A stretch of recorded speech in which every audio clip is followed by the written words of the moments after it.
संतुलन बना सके, उसका किस प्रकार से रिहैबिलिटेशन करें। एंड लास्ट इज कि हम ये पढ़ क्यों रहे हैं, रीजन इज बिकॉज ये this is a awareness and sensitisation programme. Awareness and sensitisation brings alertness and alertness work as a preventive major.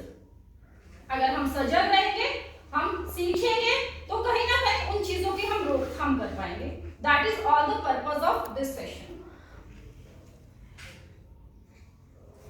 सबसे पहले हम समझते हैं कि जो चाइल्ड सेक्सुअल अब्यूज है वो होता क्या है। अपने आप में बाल यौन शोषण एक बहुत बृहद टर्म है जो ये डिफाइन करती है कि बच्चों के खिलाफ सेक्सुअल अब्यूजेस जो होते हैं वो किस प्रकार से होते हैं। बच्चों के साथ सेक्सुअल अब्यूजेस अगर किसी भी कोई भी ऐसी एक्टिविटी होती है जो सेक्सुअली ना तो वो समझ सकता है, और क्योंकि समझ नहीं सकता इसलिए उसको प्रॉपरली अपने कंसेंट नहीं दे सकता। हम किसी चीज को लेके कंसेंट कब जब देंगे, जब हम उसको समझेंगे, उस इंफॉर्मेशन से हम खूब अवगत होंगे।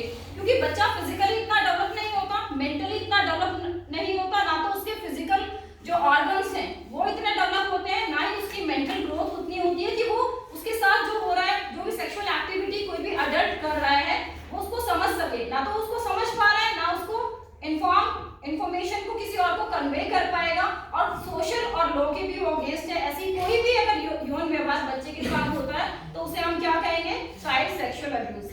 और ये जो चाइल्ड